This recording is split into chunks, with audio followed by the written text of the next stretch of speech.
Благодарам, председателе.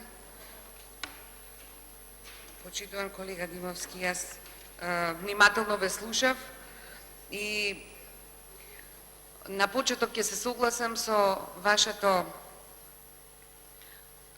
вашата забелешка дека агрономските кадри во државата ни се намалуваат, со оглед на тоа дека оваа владеачка гарнитура го има поставено земјоделството високо на агендата, како важен стопански сектор. Мислам дека ќе најдеме сили и начин да ги задржиме агрономите како профил кој што ќе го зајакне овој сектор во иднина. Инаку морам да кажам дека со ребалансот се ослободуваат во земјоделството 915 милиони денари или околу 16 милиони евра со овој ребаланс. Со тие пари се планира исплата на неисплатените обврски. И овие пари се од ребалансот кои што се ослободени за секторот земјоделство, ќе ги завршат или ќе ги заокружат сите обврски на државата кон земјоделците.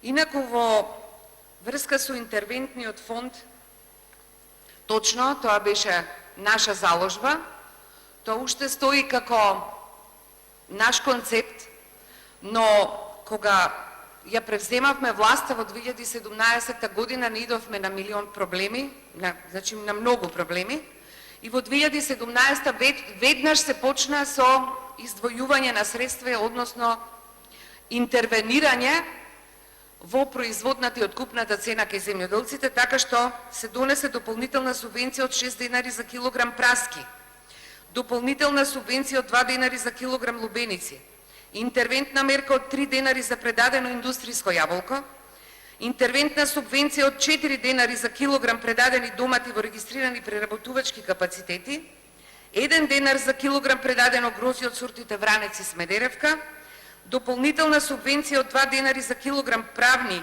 лица регистрирани откупувачи на сливи и се обезбедија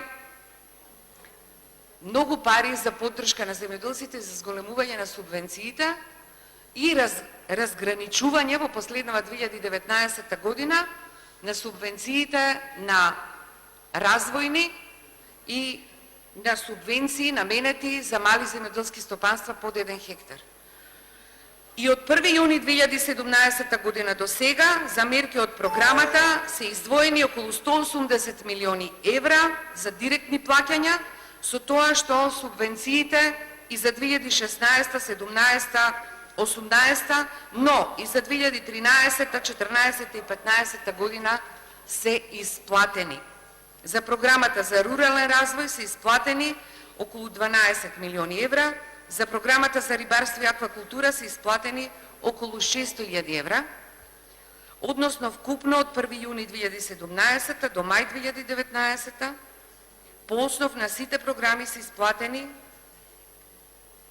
околу 200 милиони евра и од тогаш има следни исплати и до сега се исплатени над 300 милиони евра. Така што и за останатите исплати, но и субвенциите, како се залагавме, така и правевме, воспоставивме пракса на навремена и неселективна исплата на субвенции. Дали имам уште време или не?